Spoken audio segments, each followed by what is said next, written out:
Let me get you some help, Truman. You're not well. Why do you want to have a baby with me? You can't stand me. That's not true. Why don't you let me fix you some of this new Mococo drink? All natural cocoa beans from the upper slopes of Mountain Nicaragua, no artificial sweeteners. What the hell are you talking about? Who are you talking to? I've tasted other cocos. This is the best. Hell, what does this have to do with anything? Tell me what's happening! Well, you're having a nervous breakdown. That's what's happening. You're part of this, aren't you? Roman! Mary! You are scaring me! You're scaring me, girl. Dice me.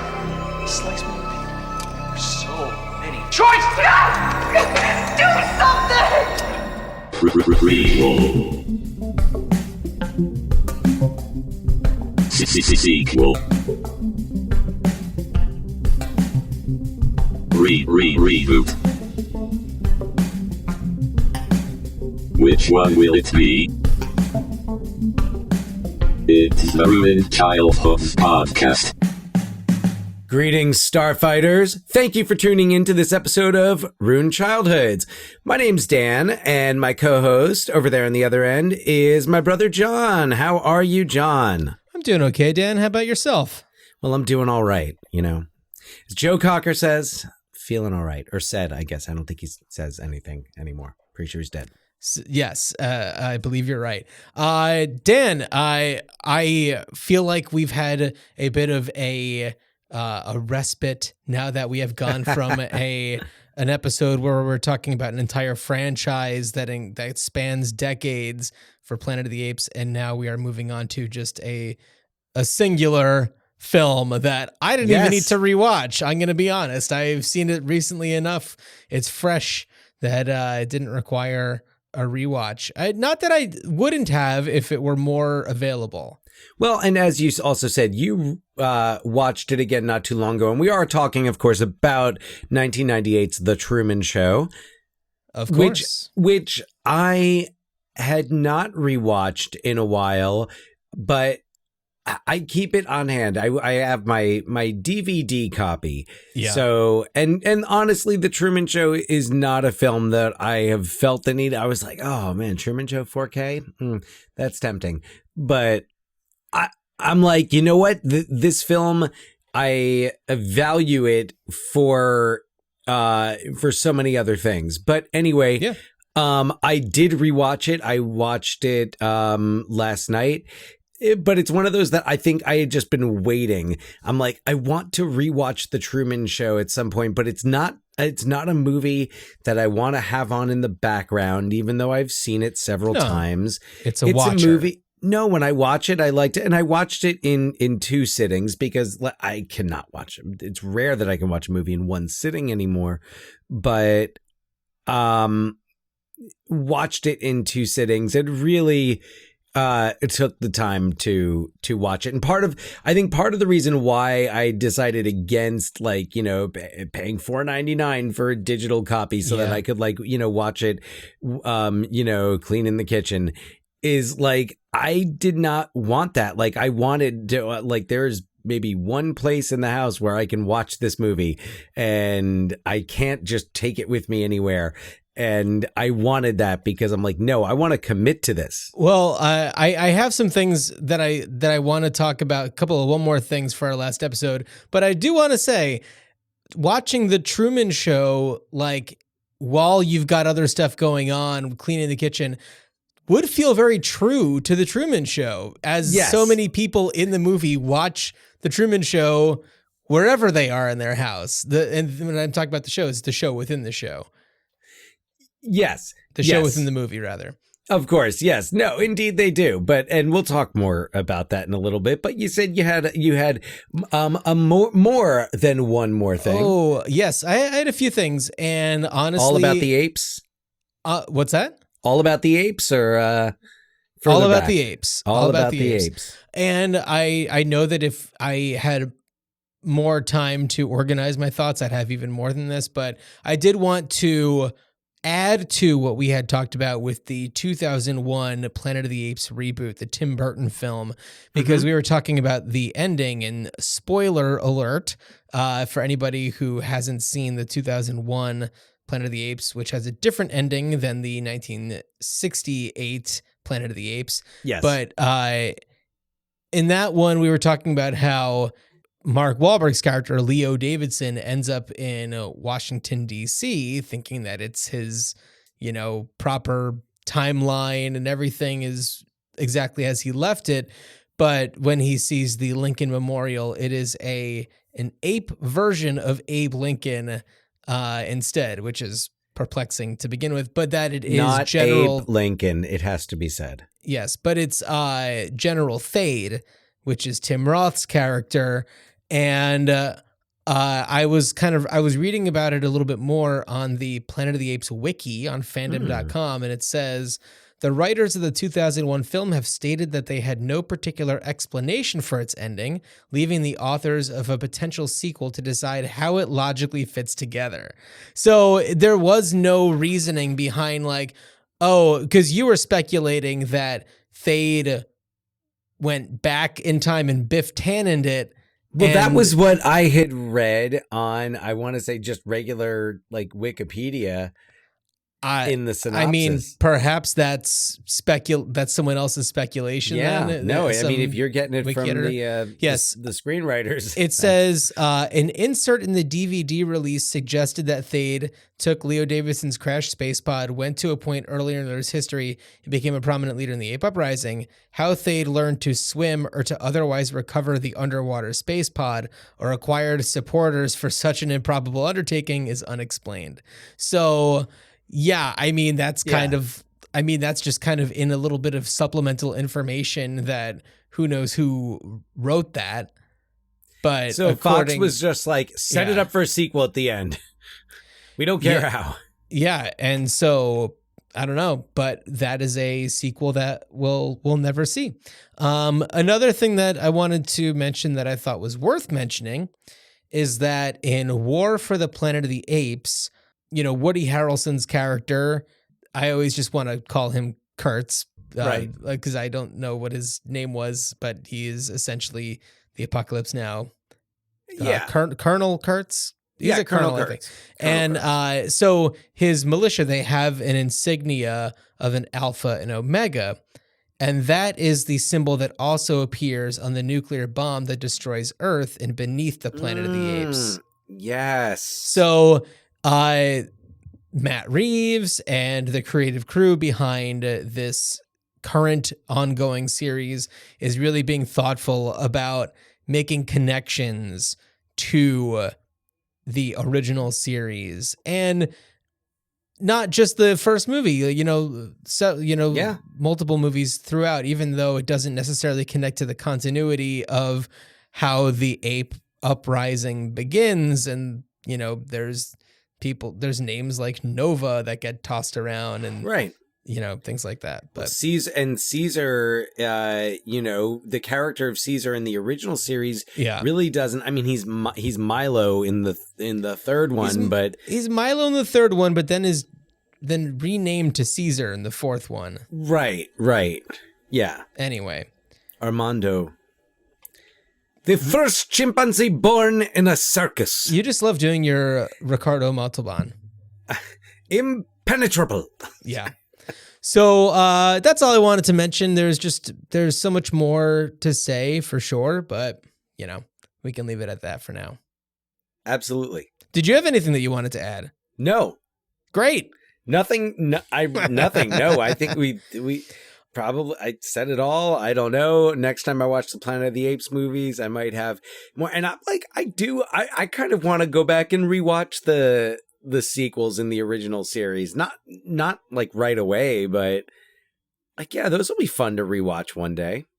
They'll be fun to rewatch until no, they're definitely fun to rewatch. I mean, they're especially Escape from the Planet of the Apes when it's very cheeky and early 70s silly.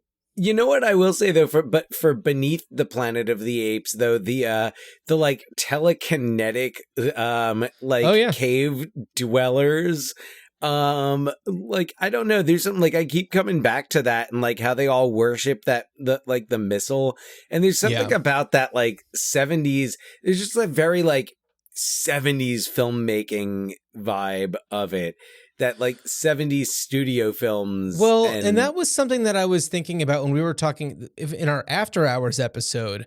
You know, we were talking about a lot of the directors that came along and shaped, you know, I guess more of the highbrow cinema of different eras. Right. And, you know, I guess around this time, you would have, I mean, Francis Ford Coppola Stanley Kubrick for sure.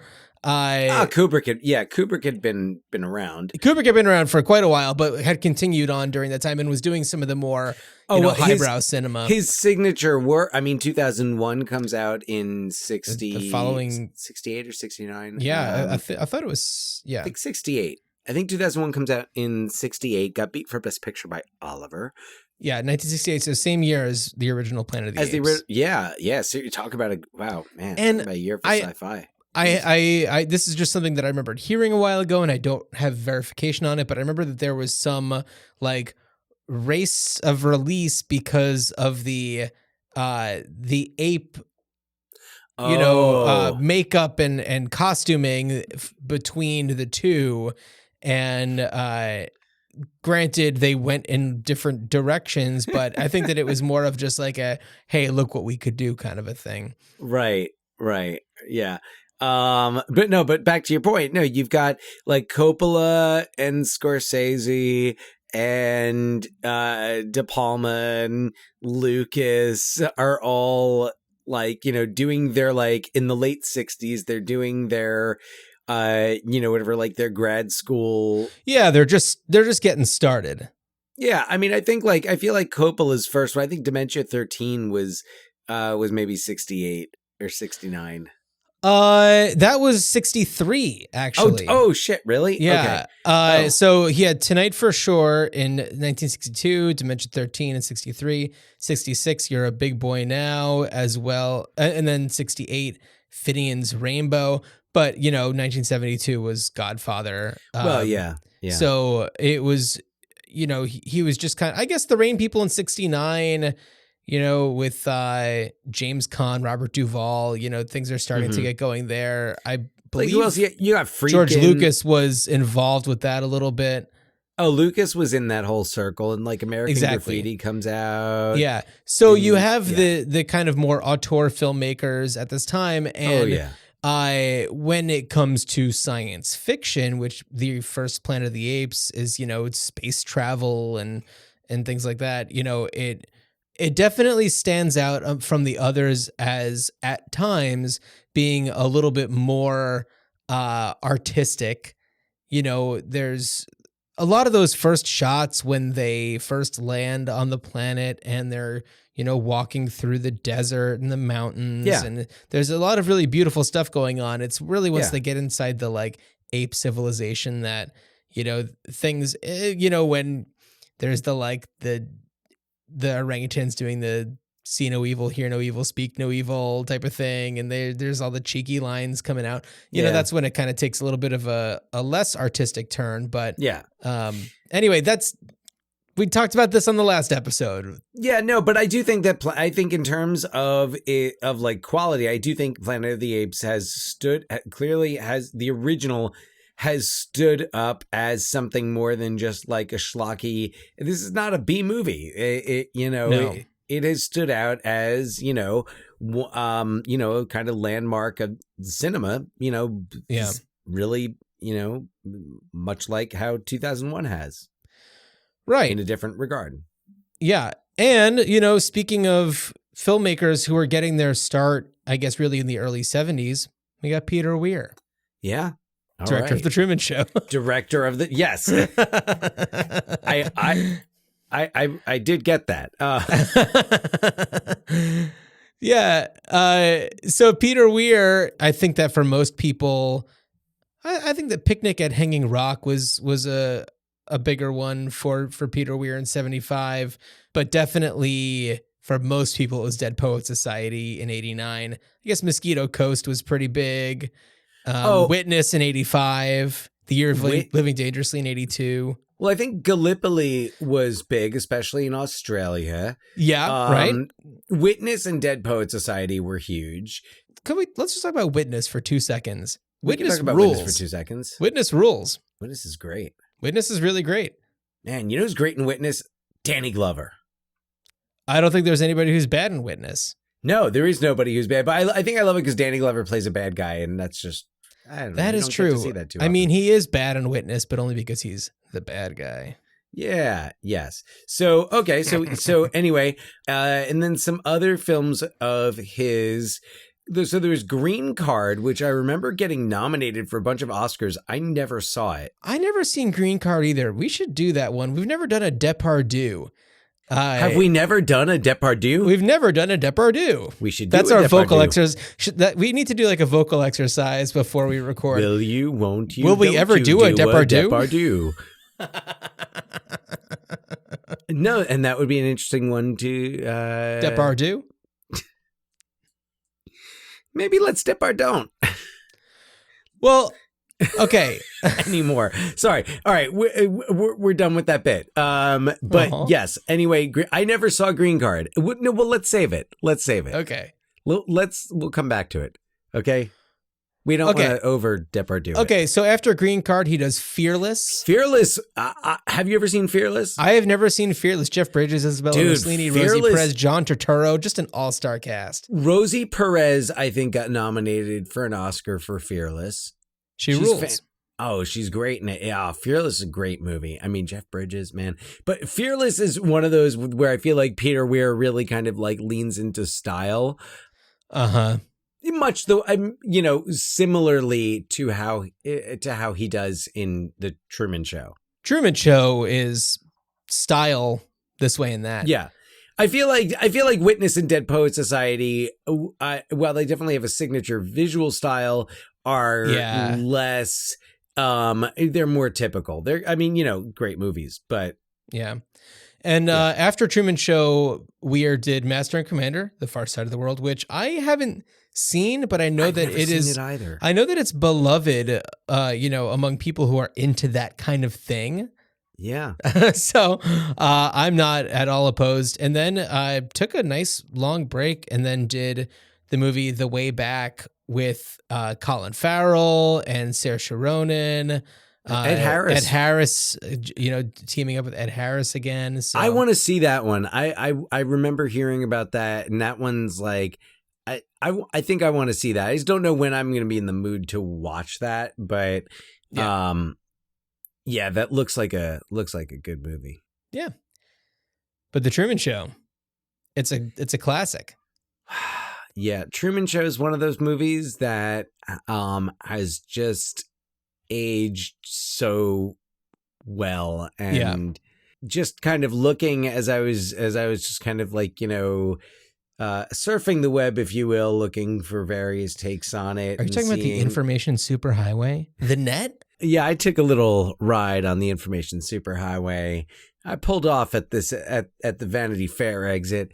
And, it's like, here's an article about how much the Truman Show anticipated and how like reality TV the boom had not happened yet as of 1998. No. And you certainly didn't have as much, like there was reality, like there was The Real World and, maybe a couple of other things, but there wasn't as much of this. Just like the Truman Show is just this regular dude's life. Yeah. And, I think there's a lot of pieces. In fact, you know what, John, there was a piece posted earlier today. It is the 31st of May, 2023. And is this BBC Culture? The Truman Show, has a film ever predicted the future so accurately?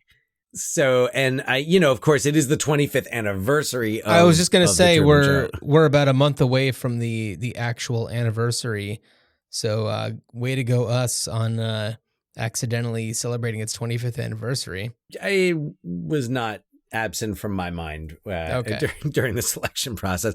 I like that though. I'm into that. I'm like, oh yeah, it's the 25th anniversary. Let's talk about the Truman Show. But yeah, but it makes sense why people would be, writing some more articles about it. It's one of those movies that comes up where it's people like to check back in with it, especially because it did forecast so much about what's relevant in society now. And even though, rather than TV, it's much more like social media and following people's every movement. But it's such a parallel. And John, did you know about this thing? Did you know about Truman Show syndrome? Well, yeah, I was hoping that we talk about that after we kind of go through like the movie. Oh, there's a teaser. Okay, great. Okay, let's talk about the movie. Shall I synopsize? Go for it. Okay, so a little bit of behind the scenes stuff. We weren't originally going to be recording right now, but got a text from Dan. Hey, I'm available. Let's do it. And I was like, girl, okay. So this synopsis I created with the assistance of artificial intelligence, and I think that it did quite well. Meet Truman Burbank, an ordinary man living an extraordinary life, or so he thinks. Unbeknownst to him, his entire existence is an elaborately staged television show, with every moment meticulously scripted and orchestrated for the entertainment of millions. As Truman begins to question his reality and notice the inconsistencies around him, he embarks on a journey to uncover the truth. With cameras watching his every move, Truman's quest for freedom becomes a thrilling game of cat and mouse. Packed with clever satire and unexpected twists, The Truman Show delves into the perils of voyeurism, media manipulation, and the quest for authenticity. So this is very famously Jim Carrey's like turn into drama, going away from the like wacky Ace Ventura, Dumb and Dumber, The Mask type stuff and going into something with more depth. And he nailed it. Yeah.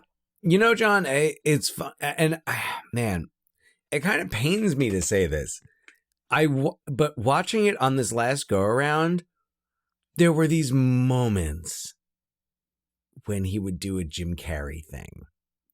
Whether it's like when he's in the car and I know.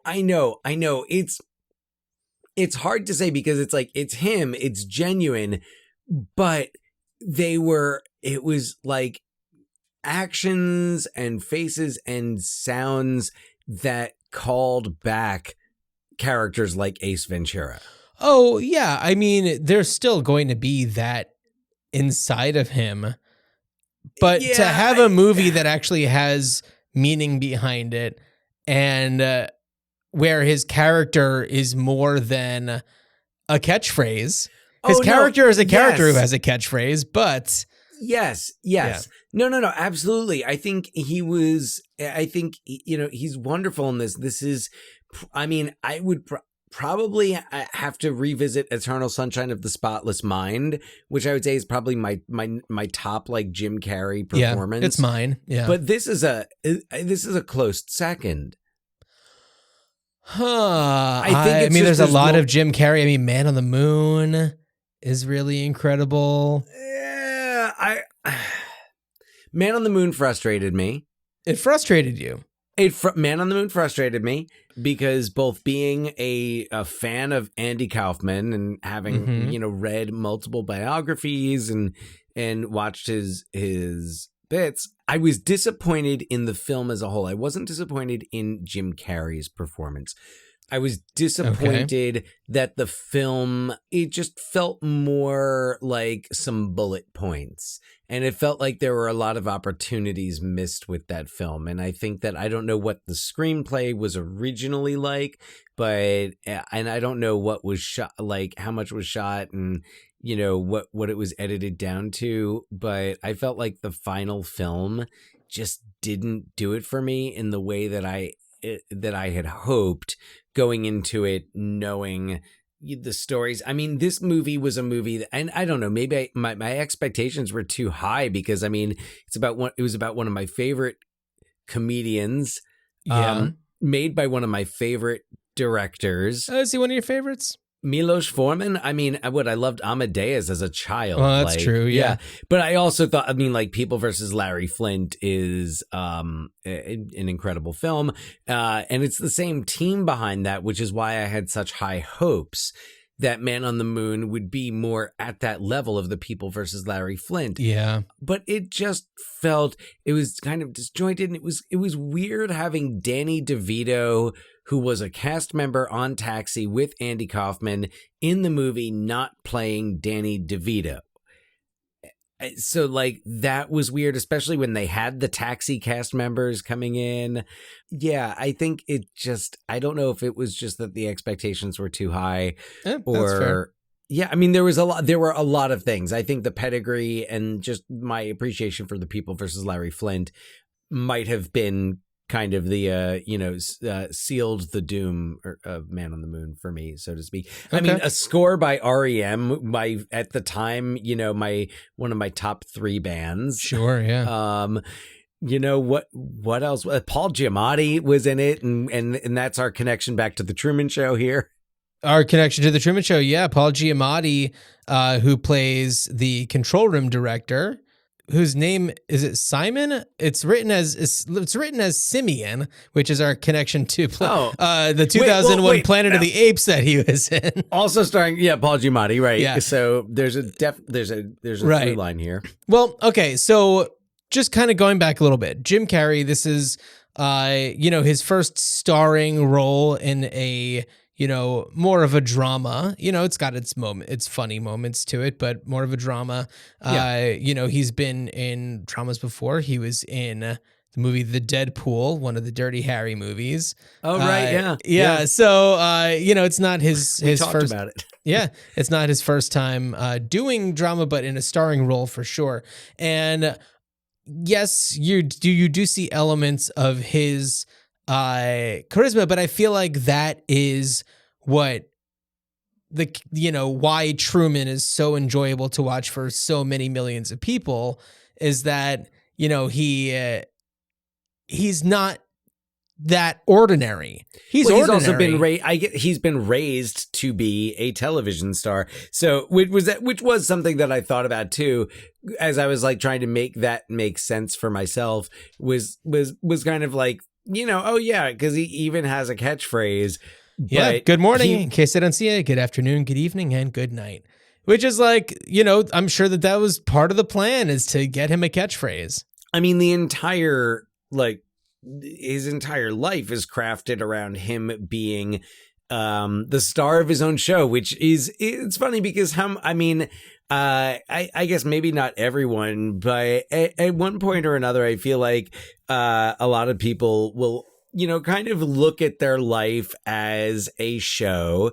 They're the star, and there's like the regular cast members, and then there's the featured cast members, and it's kind of like it's a way that you can look at your life, especially if you've been raised on the like pop culture of episodic television. And there's been a trend over the past year or two of I think this is more of a social media thing, where it's like somebody's showing somebody on video where it's just like, oh, this person is definitely not the main character of the, or this person is the main character of their show, and it's just like, or that's the sidekick in a show. And people do look at the world through that lens of, oh, they are most certainly acting as if they are the main character today, that kind of a thing. Another movie that I was kind of thinking about a lot as I was watching The Truman Show, which is funny because it's another 1998 film. It's another film that I think has appreciated in value in the years since, is Pleasantville. Yeah, Pleasantville is very similar in tone. I know that a lot of people kind of lump EdTV in with The Truman Show. That's kind of the thematically Dante's Peak, Volcano, that kind of thing. Yes. Yeah. Pleasantville, I mean, is very literally they get sucked into a TV show. Well, right, and the kid, stay tuned. Toby Maguire's character is obsessed with TV and like wants to look at life like it's a TV show. I mean, it's in that respect, it's similar. There's a couple of other things like tonally that are similar about them, but otherwise, you know, like the scene when they're all searching the town square for Truman and they're all like walking with their arms linked. It reminded me of some of the scenes, you know, in the third act of Pleasantville when, you know, JT Walsh and all the like, you know, conservatives are like going like when they're burning books and everything. Have you seen the HBO, or I guess it's now just a Max show called The Other Two? I have not. Okay, it's so funny. It's so good. The third season is currently airing. I mean, they're being released, and there is it's a satirical show. It's very funny. There's things that just kind of are very loony. The cast is absolutely phenomenal, especially Ken Marino, who plays a talent manager named Streeter. You got me. And Molly Shannon is the mother of these three children, one of whom, the youngest, is like a YouTube pop sensation named Chase Dreams. Anyway, and the show kind of revolves around Chase's two siblings. One of whom is an aspiring actor, and he in the third season is cast on this show. I'm blanking exactly on the title of it, but it's some sort of punny legal drama that's very formulaic, and it's so formulaic that everybody just has to stand on their marks, deliver the lines. And you do your take. As long as you're standing on your mark and delivering your lines, then you're good. And everybody gets to go home at 5. And the next day, it's just the same thing. And the show, like when he enters the set, is all black and white. And then once he starts to ask, like, well, what if my character, took a drink of water? And everybody's just like, huh? And it's the idea of just like, these actors have no free thought, and they do not have the ability to stray from what's directly written on the page of the script, because then it would disrupt everything. And he, little by little behind the scenes, is getting people to learn more about improvising and, walking through a scene. And as they get more involved, people turn from black and white to color. And it's a complete parody of Pleasantville. Oh, nice. And it's so funny, and it's to the point where the star of that legal drama becomes color, and then he has to like apply the gray makeup to her so she can hide it going onto set. It's so good. Drew Tarver plays Carrie, who's the aspiring actor. It's so okay. Good. All right. It's such a funny show. Oh my God, it's so great. Yeah, you're selling it. Yeah. Okay. Molly Shannon. Yeah. I mean, I'm buying. It's amazing. Anyway, the Truman Show. Just to talk more about the cast, we have Laura Linney, who plays Hannah Gill, who plays Merrill Burbank, Truman's wife. Ed Harris plays Christoph, who's the mastermind, the creator. Noah Emmerich, who I know we are more familiar with from The Americans, plays Truman's best friend, Lewis. And Natasha McElhone is Sylvia, who is this woman who Truman wants to be with, but that's not. She was on the show. She was on the show when they were in college, and then they wrote her off because she was, disruptive. Yeah. Holland Taylor plays Truman's mom. We talked about Paul Giamatti. Peter Krause is in there. He's Truman's boss. Harry Shearer is a TV show host. Philip Baker Hall is a network executive. Yeah. Quite a cast. The performance, I really enjoy Laura Linney. I love. Her performance is great. Oh man, the scene when she just starts going into the ads when they're in the house, and she just doesn't know what else to do. And Well, it's really fascinating to see the moments where Laura Linney and Noah Emmerich's characters are clearly having struggles. You know, Laura Linney at a very climactic moment she addresses the camera crew. She addresses Christoph in the middle of a scene. And because Truman's trying to, he knows, he's figured it out and he's trying to make things happen. And yeah. What did she say? I can't work under these conditions. Yeah. It's Help so me. good. Yeah. It's a great moment. It's one of those and this movie is how did I see it described on Wikipedia? It's so funny. It says a 1998 American satirical science fiction psychological comedy drama film. Yeah. And it's like, yes. Yes. Yes to all those things. Yes. It is. It has these moments where it's intense. It's kind of a, it's a dystopian thing. Another movie that it reminded me a lot of was Gaslight. Oh yeah, of course. He's being gaslit by the whole town. Like the light when the light falls, and then it's on the radio, and oh man, just the construction of this whole town and all of the things put in place to just guide this one person. Yeah. And I love the way that they show the outside world. You know, there are people who are obsessed with this show, and there are people who see it for what it is, which is psychological torture and manipulation, and are trying to free Truman. Yeah. And there's that whole free Truman movement that Sylvia becomes a big part of. Mm-hmm. And it's great that they showed that, because that's exactly what would be happening right now. And, I think that they just kind of establish at one point, it's all legal.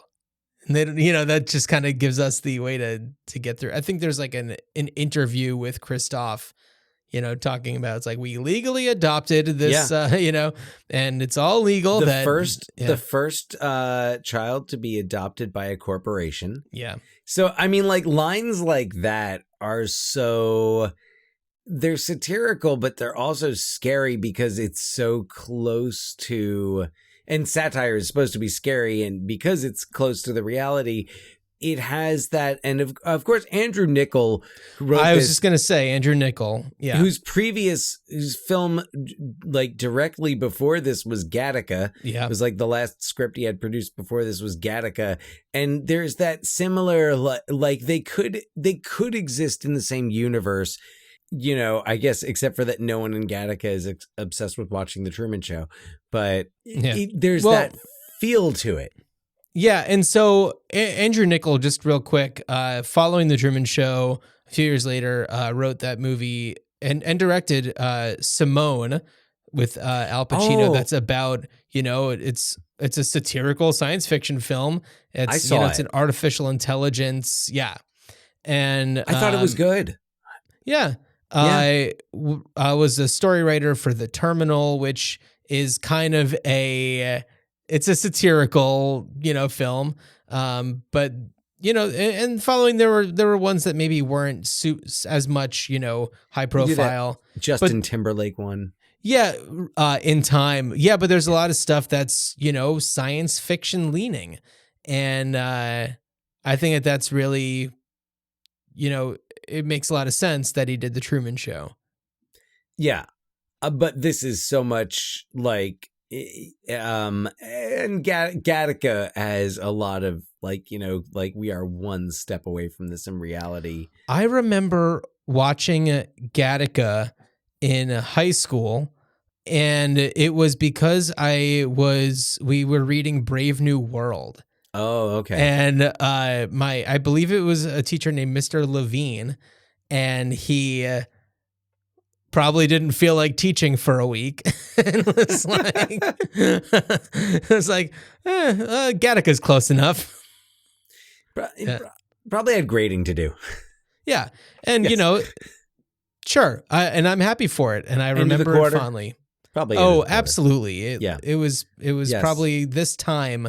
You know, My students watched The Arrival, or not The Arrival, just Arrival. Did they? Also the connection was I was teaching a unit on language, and it was perspectives on language, and they had all just written. She's a linguist. They had all just written essays, and I was like, I need a few days to grade this. So it was like, okay, we've studied. I worked it into the curriculum because I was like, okay, we've studied how like communication works, in our lives and, in our country and all that. So what about communication from other planets, and like how does language?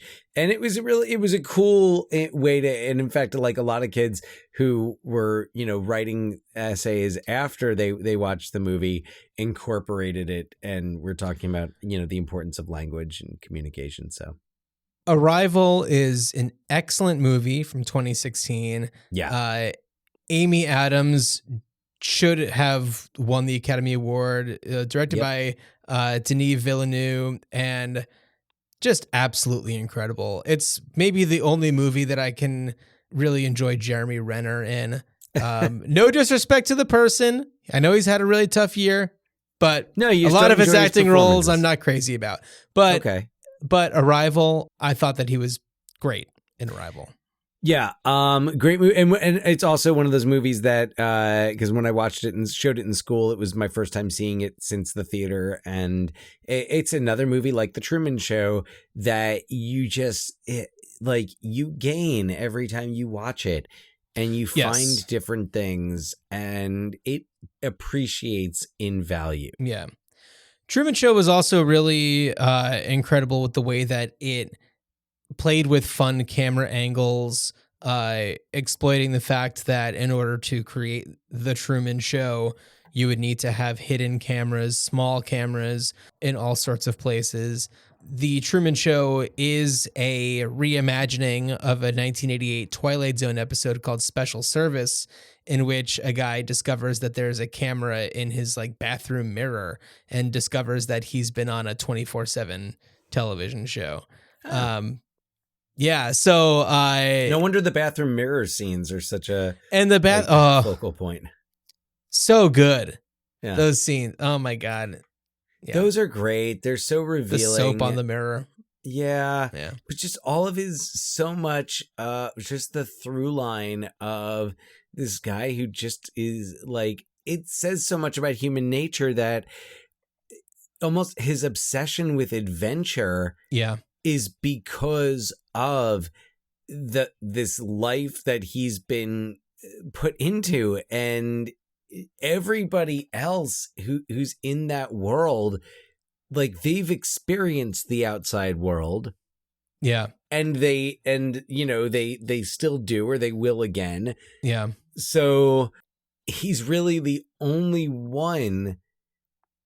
And of course they love it because the world outside, like especially if Truman Show and Pleasantville are taking place in the same universe, especially because Pleasantville takes place in LA, the outside world is shitty, and Sea Haven is perfect. This is wonderful. It's Why would you want to leave?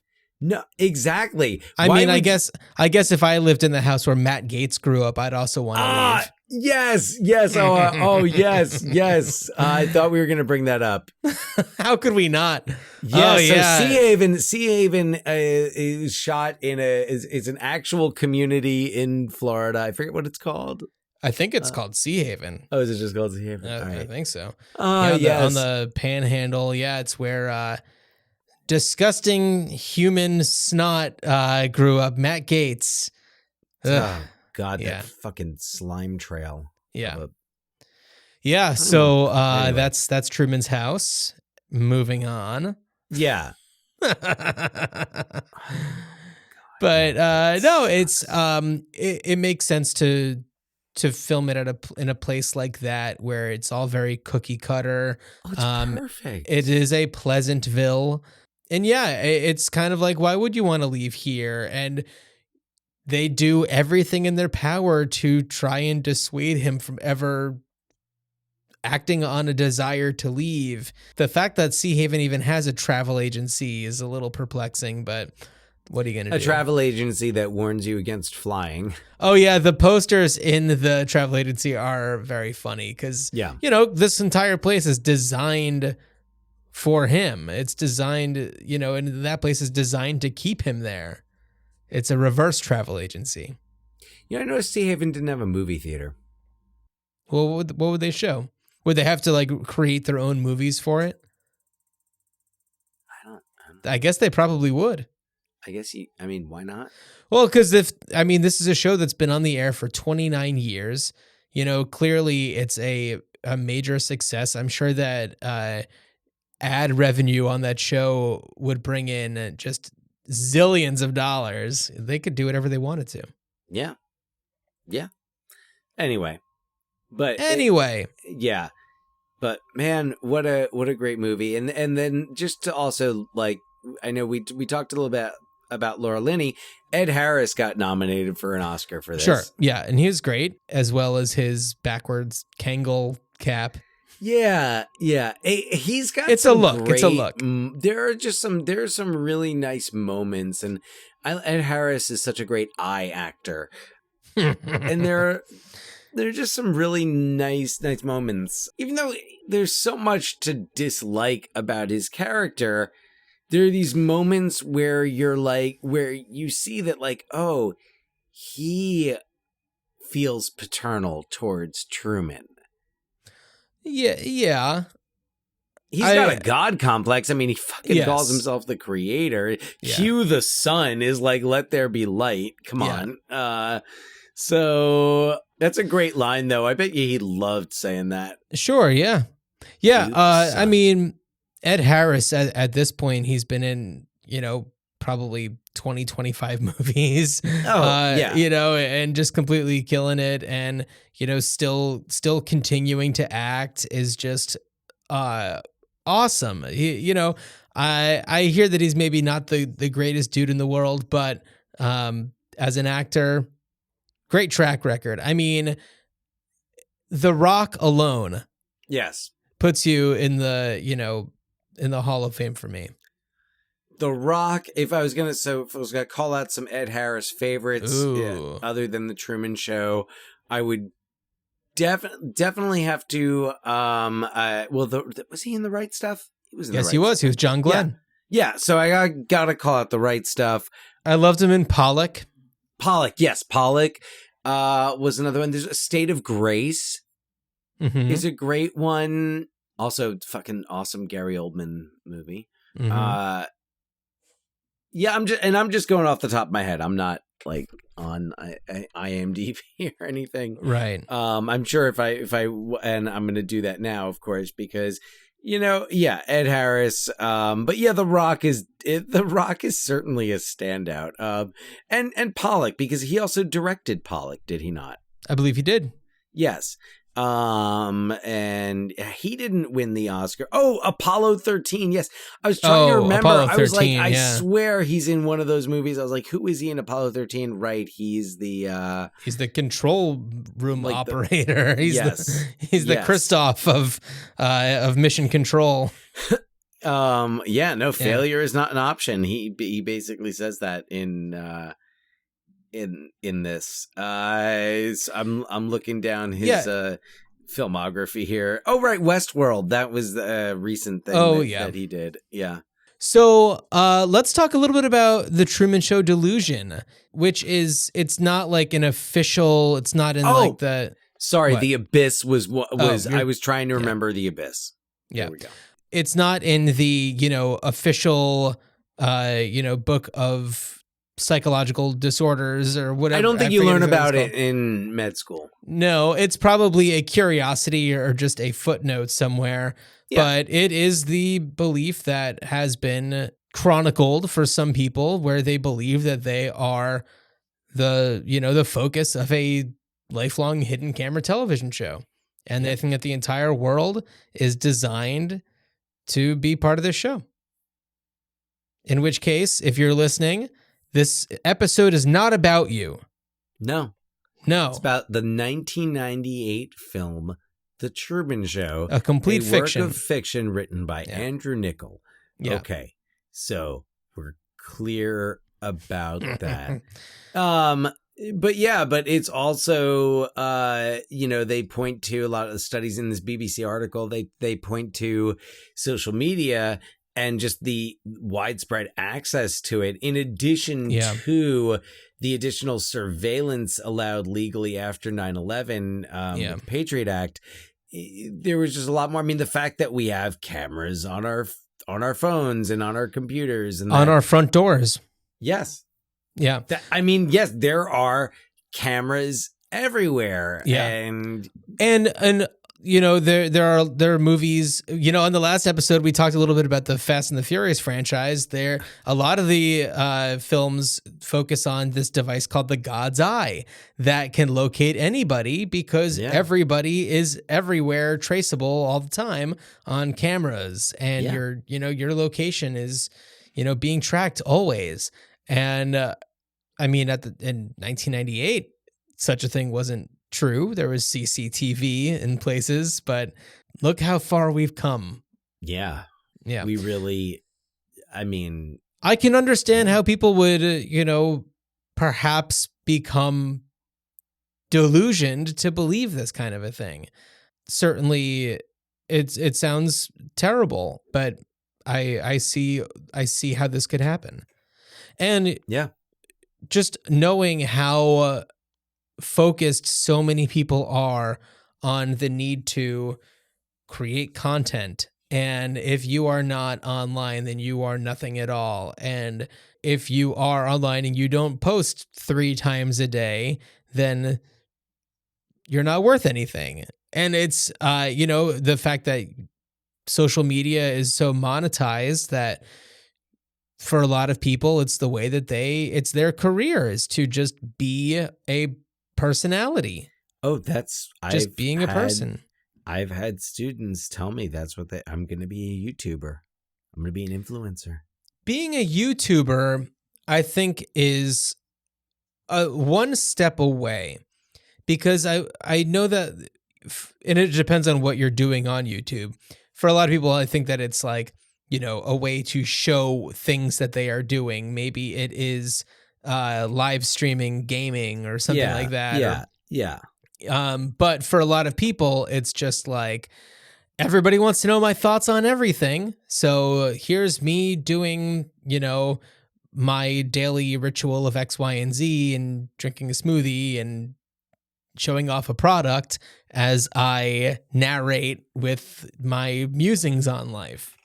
And that's just being a person, but in a finely curated way. So there are people who are very willingly putting themselves out there for this and making their living that way. A really good living. Well, that's not to say that, okay, monetarily, a good living. Some people, but then there's other people who do the same thing and they're not getting paid. They're just doing it. No, yes, some people are just doing it, but with the idea that, it would turn into something else. Yeah. But, and who are we to say that that's a bad way to live? Because I'm sure that for some people it is enriching in certain ways. And I know that for a lot of people, it's helped them overcome adversity or, hardships that they're going through. And I don't think that there's anything wrong with that. And certainly, I've learned a lot from people on social media, just about other ways that people live their lives and people who have different backgrounds than I do, or, maybe people, if I see a lot of people on like TikTok, the algorithm really wants me to, and probably because I follow certain accounts, but a lot of people who are on the autism spectrum and celebrating their lives and sharing their experiences and sharing the things that get them through their day so they can educate people about what it is to be neurodivergent. So. Oh, yeah. And it's like, if you're, not into that, it's pretty easy to not follow it and not. You don't have to follow it. Absolutely. So, yeah. No. Or maybe you're just posting videos of yourself harassing Matt Gaetz in Washington, D.C. And for that, I salute you. Oh, absolutely. Like, no, look. The internet has given us many wonderful things. But that's the thing is it's all a choice. And if you don't like the idea of people having their own, social media accounts, you just don't have to follow them. Yeah. And you don't have to use social media. Yeah. It's fine. You can kind of do like what Truman does at the end of the Truman Show and just Spoiler alert. Yeah. Peace out. It's 25 years later. Yeah. You can just walk out the door. I feel like that's what Truman kind of does is he he just kind of logs off there. Yeah. At the end. Yeah, so Dan, they did the whole psychological disorder thing. What would you do with the Truman Show all these years later? Oh man. Well, you know what, John? I think I would just go. I was gonna say a straight up sequel. A sequel. I would go. I would pick up with Truman. Where is Truman? 25 years later, and maybe that's what I was thinking too. Maybe, well, and and not in a bad way. I think it's an obvious choice in so many ways for this one. I think, first of all, just because Jim Carrey, Laura Linney, Noah Emmerich, Ed Harris, these are all people. Working actors. Yeah, that could come back. And Giamatti. There's not, there's different ways that you could do it, and you could do it kind of like how they have the documentary. You bring Harry Shearer back. You could kind of do it the way that they almost have like a documentary about it in the film, and then you could have like have it as a documentary, where is Truman 25 years later? Or honestly, I'd be interested if it was a straight up dramatic film and we picked up, where is Truman? Is he still, I imagine not going by the name Truman Burbank? What has he done? Like, has he just gone off to live somewhere? Has he gone on adventures? What has he done since leaving? And it would be interesting to do it at the 30-year mark, because it's 30 years on, 30 years off. And that's exactly what I was thinking is, how is he roughly the same amount of time out of Sea Haven as he was in Sea Haven? And, what's become of Christoph. But I think that for Truman, what I'd really want to see is how has this impacted him psychologically? How is he getting by? What does he have to do in order to cope? How can he trust anything? And I feel like it's more of a, I guess, more traditional sequel rather than doing more like documentary style, would be a little bit more satisfying, because you can really find him in vulnerable moments and, seeing, but of course we want to, not just drop in and just get a glimpse, but, what is the plot, Well, yeah. Is there has there not been another 24/7 raising a baby through adulthood on television, but maybe they're going to do it again. And this is, Truman's opportunity to help somebody as Maybe one of he White needs Dogs to- is going nuts. Maybe he needs to, reemerge. Maybe he's been living peacefully and quiet. Although, I mean, With it's like, Sylvia. what do you do when you go out into a world where everybody knows your face? What does he? And no, I'm not suggesting a face-off crossover. No, but I'm sure there are many ways, first of all, this is the rubber-faced man we're talking about. Oh, Jim Carrey. I was just about to say, perhaps he dons a mask. And okay, this is also to say, and Jim Carrey, if you're listening, sure, go ahead and try and make this happen. But from what I understand, he's, really, is he retiring from acting? I think that he just did the second Sonic the Hedgehog movie, and then I think he's pretty much done. I wonder, though, if the right script came along and the right, it would be great to have Andrew Niccol write a follow-up script, and perhaps he has, I don't know. And for Peter Weir to come back, I don't know if I need to have the original creative team back, because we do have so many amazingly talented psychological thriller, science fiction, who would you Alex Garland type people out there. I feel like I would do Alex Garland for a remake. Oh, for a remake of it? Maybe not, because a sequel to the Truman Show, I think, would be much more of a human drama and much more psychological. I mean, yeah, I see it being really dark. I don't know. I don't know, but maybe not really dark. There's so many ways you could go with it. And I definitely think it would take some, psychological expertise. Yeah.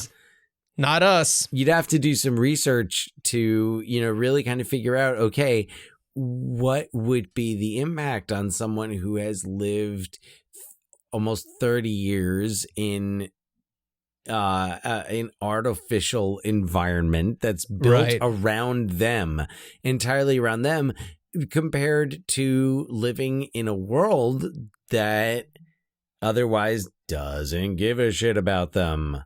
Yeah. I mean, there's 1,000 ways it could go, and it's not up to us to figure it all out. We're just here to offer our gentle suggestions for the universe to perhaps hear and either make happen or more likely completely ignore.